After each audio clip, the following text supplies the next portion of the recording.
bem-vindo ao nosso estudo de hoje. Hoje vamos aprender sobre Guilherme Miller e o movimento millerita. Foi no seio deste movimento que surgiu a Igreja Adventista do Sétimo Dia.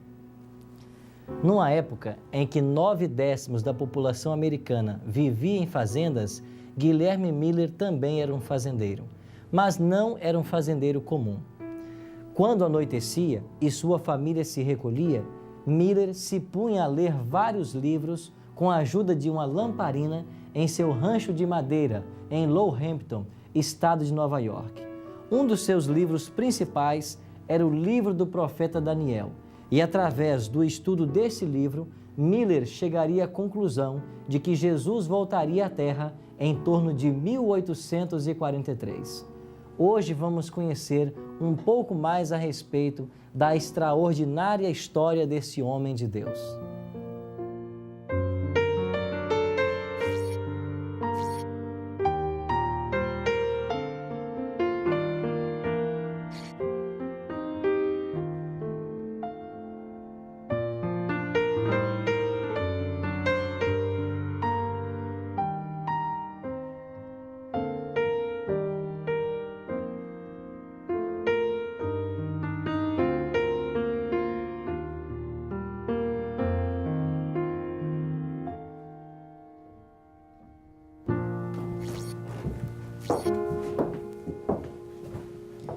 Em 1803, Guilherme Miller casou-se com Lucy e, após o seu matrimônio, começou a ler escritos de Voltaire, Thomas Paine e, em breve, adotou a filosofia do deísmo.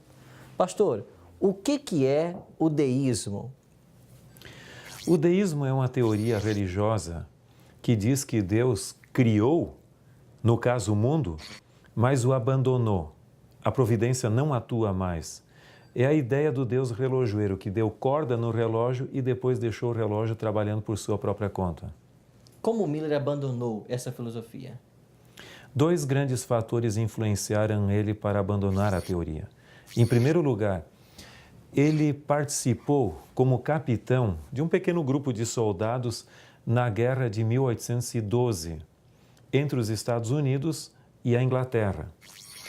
Pela lógica, a guerra deveria ter sido ganha por um exército bem maior e melhor preparado da Inglaterra. Mas, em realidade, quem ganhou foi os Estados Unidos. E aquilo parecia contestar. E na própria guerra mesmo aconteceu um incidente que o deixou bastante impressionado. Uma bomba explodiu perto de onde ele estava, mas em vez de atingi-lo, nada aconteceu com eles. E aí Miller chegou à conclusão de que alguma coisa, alguma providência deveria existir e que não era simplesmente uma questão de causa e efeito. O segundo grande fator que levou Miller a abandonar essas ideias e ter uma experiência de conversão foi que sua mãe queria muito vê-lo retornar à Igreja Batista, da qual ele era membro e tinha sido criado nessa igreja e tal, mas ele não gostava de ouvir o diácono ler o sermão, que era lido naquela época, em lugar do pregador, quando o pregador não estivesse presente. E a mãe de Miller usou uma estratégia. Pediu que o pastor, em uma ocasião na qual ele não estaria presente, solicitasse que Miller lesse o sermão. Enquanto Miller, que havia aceitado o convite, leu o sermão, ele, na metade do sermão, começou a se emocionar profundamente e não conseguiu nem concluir a leitura do sermão. E ele diz depois que em Jesus ele encontrou um amigo. Mas ele tinha coragem de pregar essas verdades que ele estava descobrindo na palavra de Deus, pastor? Ele ficou muito tempo sem compartilhar suas ideias e ele era relutante de temor. Ele, sendo uma pessoa já de certa idade, um humilde fazendeiro que as pessoas não ouviriam a sua mensagem. Ele não era um pastor formal. E isso o deixou bastante preocupado, até que ele decidiu aqui em sua casa mesmo orar e dizer: Senhor, se por acaso vier um convite para que eu pregue, eu posso então compartilhar as ideias. Mas ele tinha convicção de que isso não ocorreria. Isso foi em agosto de 1831. E o que aconteceu então? antes de ele começar a orar, já o seu sobrinho Irving estava caminhando para convidá-lo para pregar na Igreja Batista de Dresden. E então, quando ele chegou, o menino ficou muito preocupado, Miller, e ele saiu daqui, foi a um bosque próximo e lá ele orou fervorosamente. Aqui, próximo à fazenda dele? Exatamente ao lado de sua casa. Nós podemos conhecer esse Com local? certeza, vamos juntos.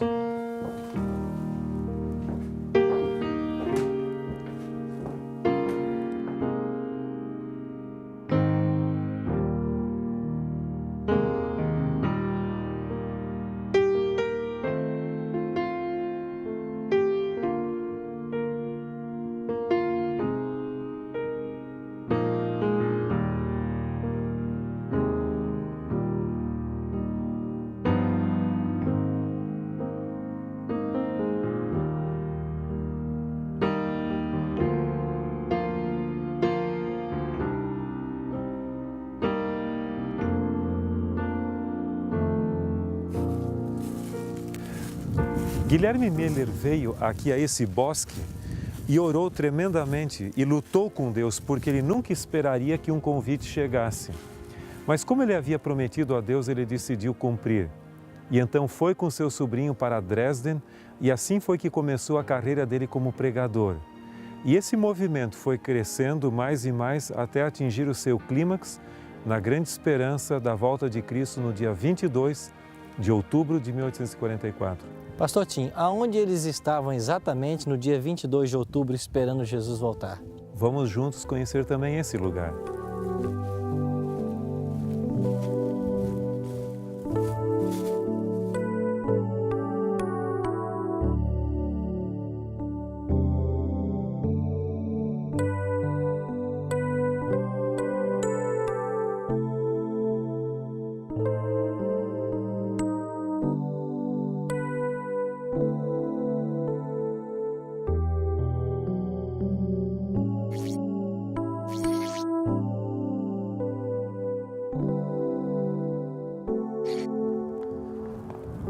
No dia 22 de outubro de 1844, Guilherme Miller e seu íntimo amigo Josué Himes, que foi um dos grandes organizadores do movimento millerita, eles vieram a essa rocha, que hoje conhecemos como a Rocha da Ascensão, para aguardar a segunda vinda de Cristo.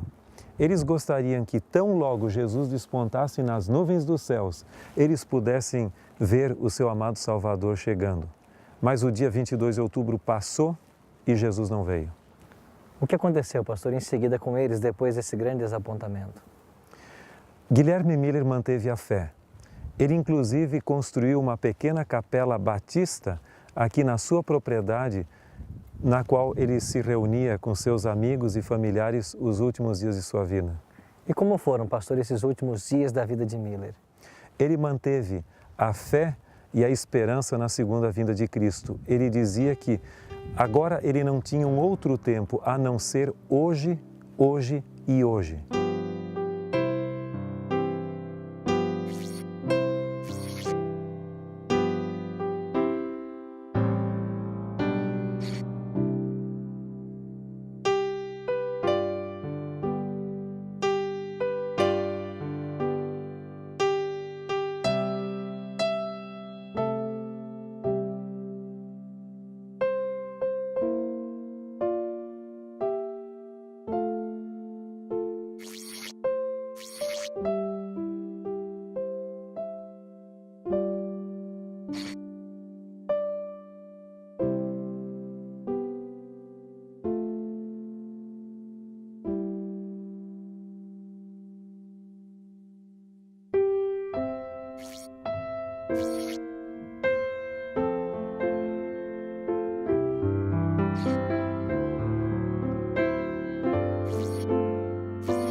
Nós estamos na Universidade Andrews e aqui está o Centro de Pesquisa Ellen G. White.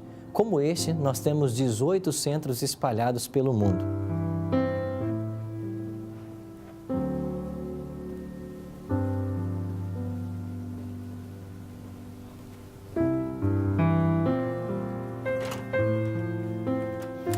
Quero saudá-lo. Seja bem-vindo ao Centro Adventista de Pesquisas. Muito obrigado por nos receber. Por favor, entre no cofre. O Centro Adventista de Pesquisas possui muitos itens preciosos, incluindo cópias originais ou volumes que pertenceram a Ellen White e boa parte da biblioteca de J.N. Andrews, de quem nossa universidade recebeu seu nome.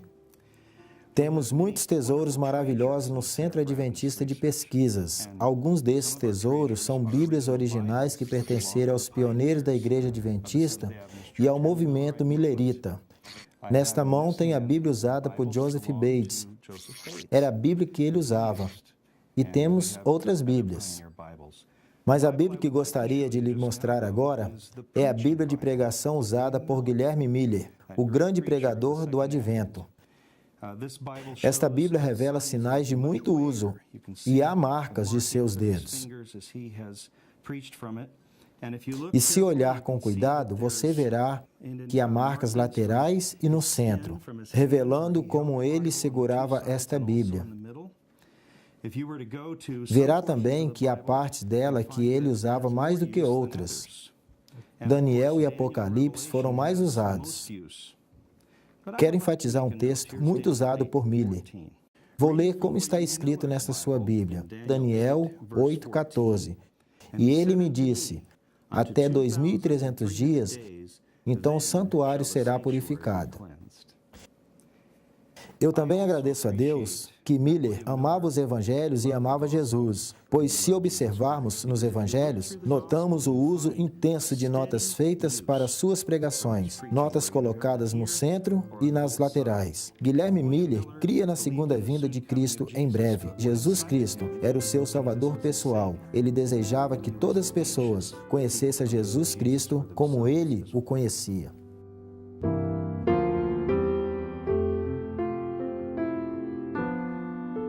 Guilherme Miller escreveu a Josué Himes em 25 de março de 1843, frustrado, mas profundamente sincero. Os adventistas ficaram profundamente desapontados, mas encontraram consolo em alguns textos bíblicos muito significativos. Um dos textos é Abacuque 2, verso 3, onde nós lemos: porque a visão ainda está para cumprir-se no tempo determinado, mas se apressa para o fim e não falhará. Se tardar, espera-o, porque certamente virá, não tardará. Esse texto é aplicado de forma bem explícita à segunda vinda de Cristo em Hebreus capítulo 10, verso 37. Um outro texto significativo foi Apocalipse capítulo 10, onde diz que, comendo aquele livrinho, ele parecia doce como mel, mas no estômago ele se tornaria muito amargo.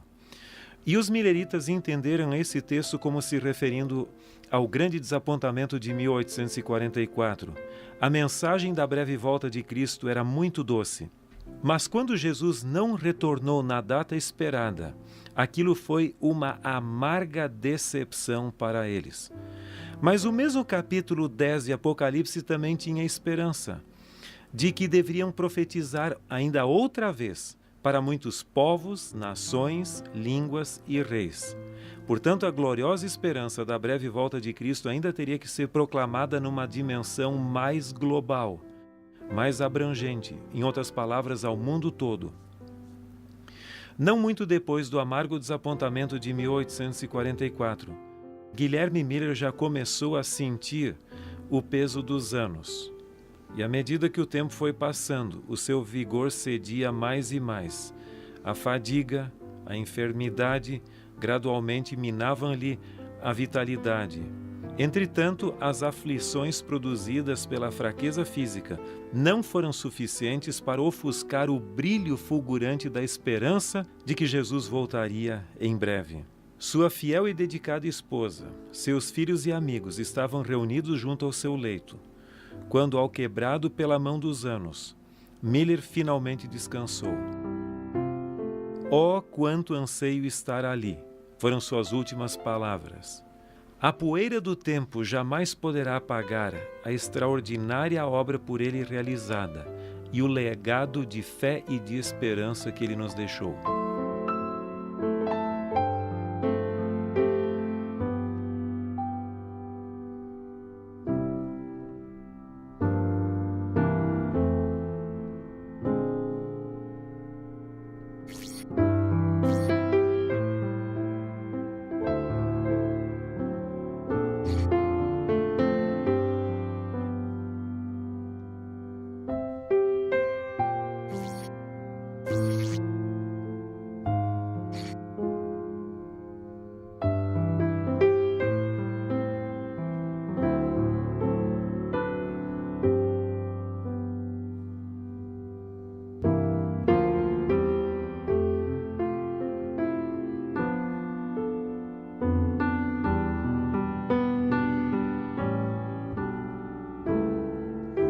Nós temos aqui as sepulturas de Guilherme Miller e de sua esposa.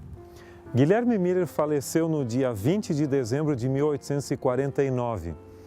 E a senhora White, no livro Primeiros Escritos, página 258, declara que um anjo guarda esta sepultura até a manhã da ressurreição. Guilherme Miller morreu com a esperança de que Jesus breve voltaria. Nós herdamos essa promessa da volta de Cristo e hoje esperamos Jesus voltar. Cremos que Jesus virá em nossa geração e para isso dedicamos nossas vidas à causa de Jesus. Não deveríamos nós nessa oportunidade buscar entregar-nos completamente a Deus e preparar a nossa vida para recebê-lo em glória e majestade? O desapontamento pelo qual eles passaram já estava profetizado em Apocalipse capítulo 10. Mas em nossos dias não haverá outro desapontamento, senão para aqueles que não fizerem os devidos preparativos. Não gostaria você, então, de abrir o seu coração a Deus, de se entregar completamente e fazer todos os preparativos para a volta de Jesus? A minha decisão hoje é que, após haver estudado a direção de Deus na vida e na história dos pioneiros, desejo consagrar minha vida ao Senhor, demonstrando o mesmo fervor e entusiasmo na esperança da breve volta de Jesus. Se esta é a sua decisão, ore comigo agora. Grande e eterno Deus e bom Pai, obrigado pela promessa que temos em Tua Palavra de que em breve Jesus voltará para buscar a todos nós. Aprendemos hoje a grande decepção enfrentada pelos mileritas em 1844, mas também sabemos que todos aqueles que se prepararem não passarão por uma decepção em nossos dias, quando Jesus há de voltar. Ajuda-nos a fazer todo o possível para estarmos prontos naquele glorioso dia. Que a Tua bênção alcance o nosso coração nesta hora, te oramos em nome de Jesus. Amém. Entre aqueles que passaram pelo grande desapontamento do dia 22 de outubro, estavam a jovem de apenas 17 anos de idade, Ellen Gold Harmon. A despeito de sua fragilidade, Deus usaria esta jovem para um ministério maravilhoso. Este será o nosso próximo tema.